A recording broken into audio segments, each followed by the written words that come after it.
Yes, it is reasonable to assume that the inspector may be looking for ground fault circuit interrupter receptacles or breakers.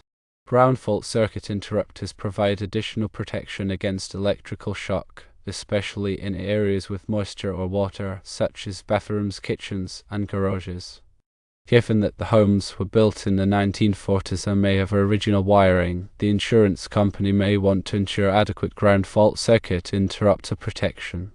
It is not uncommon for insurance companies to conduct inspections without an actual claim being filed. This can be done for various reasons, including firstly, verifying coverage and limits, secondly, assessing risk and potential hazards, thirdly, identifying and mitigating potential claims, and fourthly, ensuring compliance with policy requirements. The acceptability of knob and tube wiring varies by local code and insurance requirements. In general, the National Electrical Code does not permit knob and tube wiring in new construction, but may be allowed in existing structures. Some localities may have specific regulations regarding knob and tube wiring, such as requiring it to be inspected or replaced if the house has undergone significant renovations. Insurance companies may require the replacement of knob and tube wiring depending on the level of risk and coverage they provide. When inspecting the home, you should also look for electrical outlets. Check for loose, damaged, or sparking outlets. Inspect for any loose connections, exposed wires, or flickering lights. Ensure the circuit breaker panel is properly labeled and that the breakers are not tripping or overloaded. Confirm smoke and carbon monoxide detectors are present, working properly, and have fresh batteries. Assess the overall condition of the wiring, fixtures, and appliances. Note any obvious hazards or potential safety concerns. Be thorough and document your findings with photos and notes. If you identify any significant electrical issues, recommend that the owner contact a qualified electrician for further evaluation and repairs. Emphasize the importance of ground fault circuit interrupter protection in areas with moisture or water. Research local codes and insurance company requirements regarding knob and tube wiring. Inform the owner about any potential concerns or risks that could impact their premiums. When performing an electrical inspection, several key areas and components require careful examination. These include the service entrance, which is where the electrical power enters the building. You should check the condition of the service drop or underground feed, the meter, and the service panel. Look for any signs of damage, corrosion, or improper connections. Ensure that the service panel has adequate capacity for the home's electrical load and that it is properly grounded. The grounding system is crucial for safety, providing a path for fault current to return to the source, tripping a breaker and preventing electrical shock. Inspect the grounding electrode conductor, which connects the service panel to a grounding electrode, such as a ground rod or metal water pipe. Make sure the connections are secure and free of corrosion. Also, check the bonding of metal components, such as water pipes and gas lines, to the grounding system. Bonding ensures that all metal parts are at the same electrical potential, reducing the risk of shock. Wiring throughout the house should be inspected for proper type, size, and condition. Look for any signs of damage, such as frayed insulation, exposed conductors, or improper splices. Non-metallic sheath cable, commonly known as Romex, is widely used in residential wiring. Ensure that it is properly supported and protected from physical damage. Older homes may have knob and tube wiring, which consists of single insulated conductors run through ceramic knobs and tubes. Knob and tube wiring is considered outdated and may pose a fire hazard if not properly maintained. Many insurance companies require it to be replaced. Aluminum wiring was used in some homes built in the 1960s and 1970s. Aluminum wiring is more prone to loosening at connections, which can lead to overheating and fires. If aluminum wiring is present, it should be inspected by a qualified electrician and properly remediated, such as by using coupon connectors or replacing the wiring with copper. Outlets and switches should be checked for proper operation and safety. Test ground fault circuit interrupter outlets in bathrooms, kitchens, and other wet areas to ensure they trip when tested. Replace any broken or damaged outlets and switches. Make sure that outlets are properly grounded, especially in older homes that may not have grounding conductors. Ground fault circuit interrupter protection can be added at the outlet or circuit breaker to provide additional safety.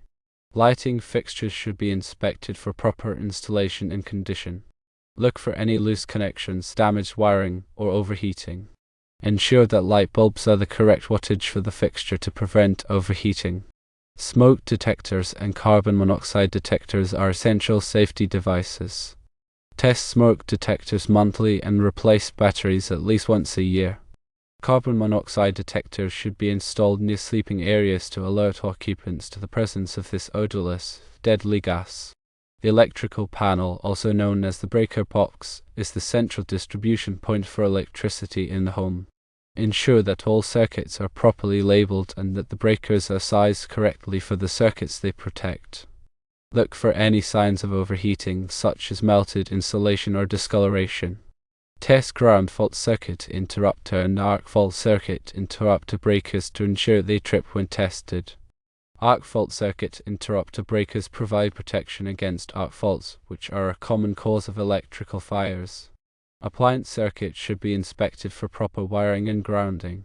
Check the condition of appliance cords and plugs. Replace any damaged cords or plugs.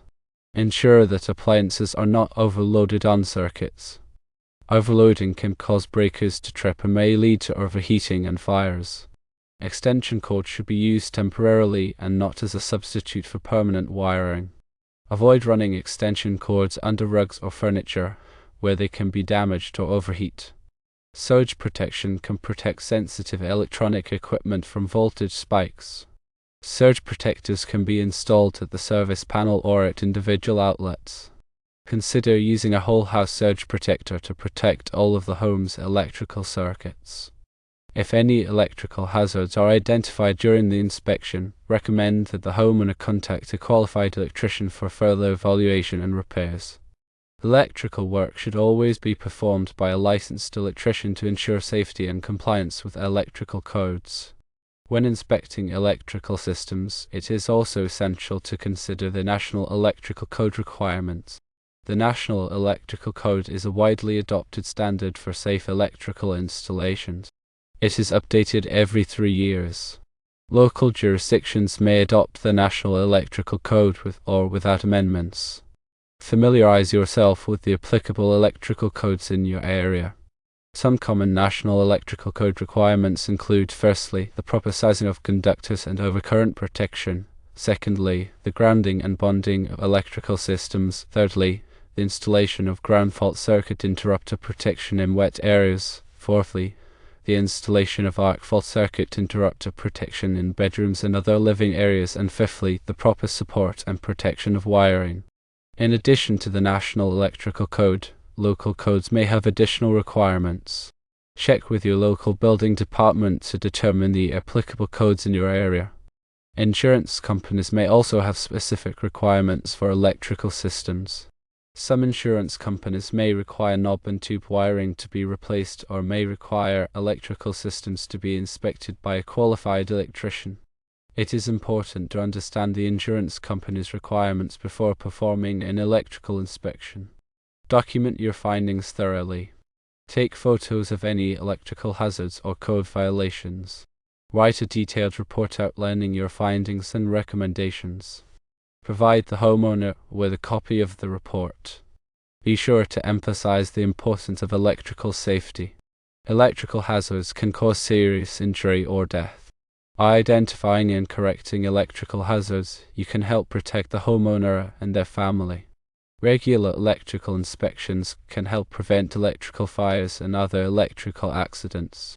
Electrical inspection should be performed by a qualified electrician or home inspector with experience in electrical systems.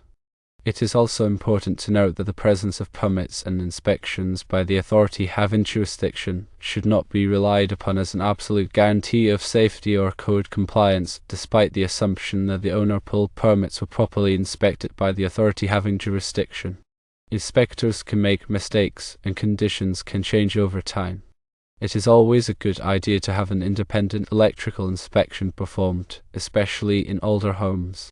When inspecting a home's electrical system, Several specific components and wiring configurations require particular attention due to their potential for safety issues or code violations. These include split bus panels, often found in older homes, which lack a main breaker to disconnect all power. These panels can be confusing and dangerous to work on. The absence of a main breaker complicates emergency shut-off procedures. Federal Pacific Electric stab lock breakers are known to have a high failure rate, failing to trip during overcurrent or short-circuit conditions. These breakers should be replaced with a more reliable type. Cisco panels and breakers also have a history of problems, including breakers that melt to the bus bar and fail to trip. These panels should be evaluated by a qualified electrician and potentially replaced. Pigtailed connections, where multiple wires are connected to a single terminal using a short piece of wire, can be problematic if not done correctly. Improperly pigtailed connections can loosen over time, leading to overheating and arcing. Backstabbed outlets, where wires are inserted into the back of the outlet without being secured by screws, are a common source of loose connections. These connections can overheat and cause fires. Worn or damaged receptacles should be replaced to prevent electrical shock and fire hazards. Check for cracks, loose connections, and signs of overheating. Unlabeled or mislabeled circuit breakers can make it difficult to identify which breaker controls which circuit. This can be a safety hazard during electrical work or in an emergency. Create an accurate and up-to-date circuit directory. Open junction boxes, lacking covers, expose live wires and create a shock hazard. Junction boxes should be properly covered to protect against accidental contact. Extension cords used as permanent wiring are a fire hazard and a code violation. Extension cords are intended for temporary use only. Low-hanging service drops can be a safety hazard, especially if they are within reach of people or objects. The service drop should have adequate clearance from the ground and any nearby structures. Ungrounded outlets in older homes can be a shock hazard.